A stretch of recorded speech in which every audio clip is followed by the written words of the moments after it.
달콤한 말씀 행복한 하루 4월 23일 금요일 말씀은 출애굽기 10장 21절에서 29절까지의 말씀입니다. 여호와께서 모세에게 이르시되 하늘을 향하여 내 손을 내밀어 애굽 땅 위에 흑암이 있게 하라. 곧 더듬을 만한 흑암이리라. 모세가 하늘을 향하여 손을 내밀매 캄캄한 흑암이 3일 동안 애굽 온 땅에 있어서 그동안은 사람들이 서로 볼 수 없으며 자기 처소에서 일어나는 자가 없으되 온 이스라엘 자손들이 거주하는 곳에는 빛이 있었더라. 바로가 모세를 불러서 이르되 너희는 가서 여호와를 섬기되 너희의 양과 소는 머물러 두고 너희 어린 것들은 너희와 함께 갈지니라.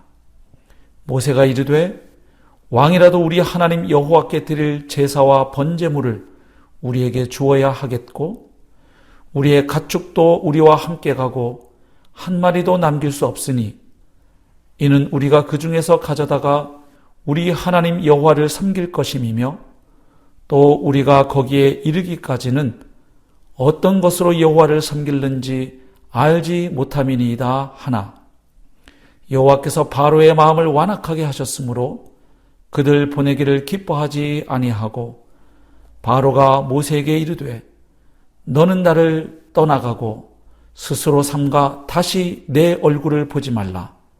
네가 내 얼굴을 보는 날에는 죽으리라. 모세가 이르되 당신이 말씀하신 대로 내가 다시는 당신의 얼굴을 보지 아니하리이다. 아멘. 오늘 본문은 이집트 땅에 하나님이 내리신 9번째 재앙을 소개하고 있습니다. 그리고 그 재앙에 대한 파라오의 반응을 보여주고 있습니다.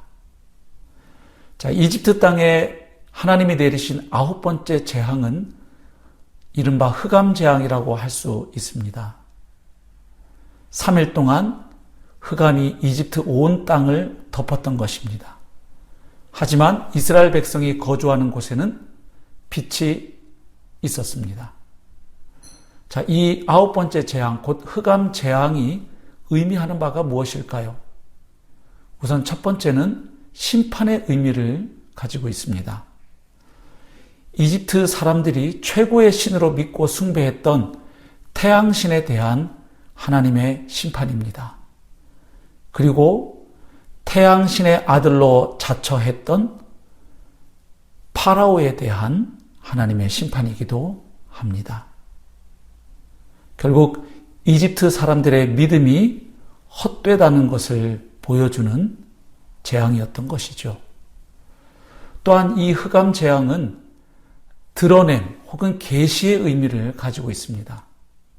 한마디로 누가 이 세상을 다스리느냐 하는 것을 분명하게 보여주는 재앙입니다. 특별히 흑암은 생명의 원천이 차단된 것을 의미하죠. 특별히 흑암은 생명의 원천이 차단된 상태를 의미합니다.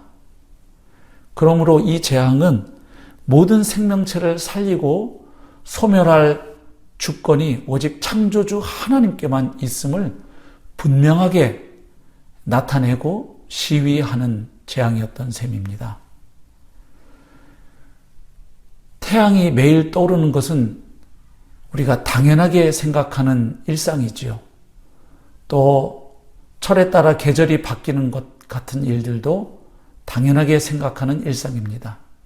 하지만 이러한 당연해 보이는 일상도 하나님께서 허락하실 때에 우리에게 주어지고 우리가 누릴 수 있다는 사실을 보게 됩니다.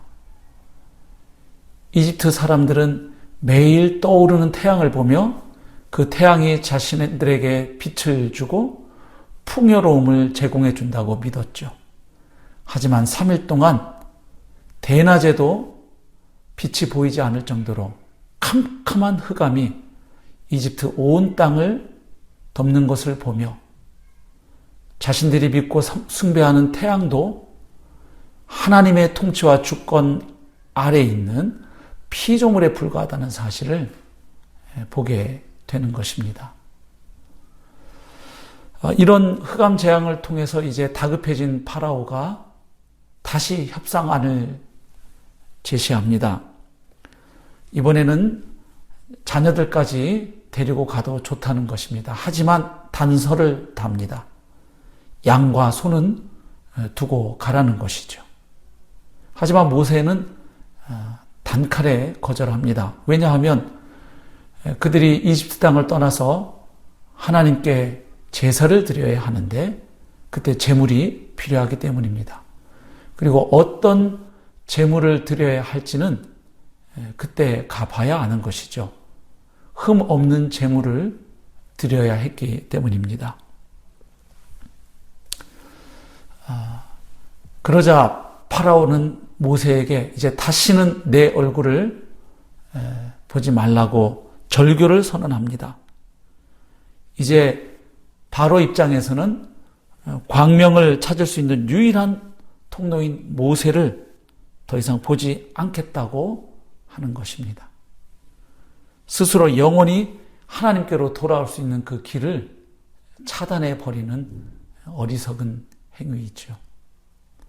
그리고 그가 협상안을 제기한 것도 아직도 그가 하나님 앞에서 할 수 있는 일이 항복과 순종 외에 많이 있다고 착각하는 그의 모습을 보여줍니다. 사실 바로가 하나님 앞에서 해야 했던 것은 단 하나의 행동이었습니다. 그것은 하나님께 항복하는 것이었고 하나님의 말씀에 순종하는 것이었습니다. 하나님의 말씀에 하루라도 빨리 순종하는 것이 본인도 살고 이집트 땅도 사는 길이었지요. 하지만 그는 계속 마음이 완악해져서 끝끝내 그것을 거부합니다. 패망의 길로 가는 선택을 한 것이죠. 자, 오늘 하루를 살아가면서 우리가 오늘 본문 말씀을 통해 붙잡을 진리들이 있습니다. 우리가 매일 경험하는 이 일상의 삶, 이 일상의 복도 하나님의 은혜로 말미암아 주어진다는 사실을 우리가 보게 됩니다. 코로나19 상황을 겪으면서 우리가 과거에 당연하게 누리던 일상을 많은 부분 누리지 못하고 있습니다. 그래서 그것이 얼마나 특별한 은총이었고 축복이었는지를 우리가 많이 느끼고 있죠. 매일 태양이 떠오르는 것도 당연한 일이 아님을 우리는 본문에서 봅니다. 하나님의 은혜와 주권 가운데 우리에게 주어지는 일들이었고 축복임을 보게 됩니다. 결국 우리의 주인은 우리 자신이 아닙니다. 우리를 이 세상에 보내신 분도 하나님이시고 그리고 우리를 다시 부르실 분도 하나님이십니다.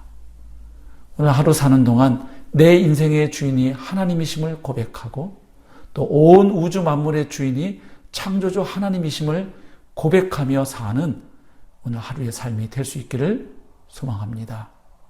그리고 그 주님께서 내가 오늘 하루 어떻게 살아갈지 지시하시는 대로 말씀하시는 대로 순종하며 따라갈 때 오늘 하루는 참으로 빛 대신 하나님이 함께하는 삶, 또한 그 하나님의 영광을 나타내는 삶이 되리라 믿습니다.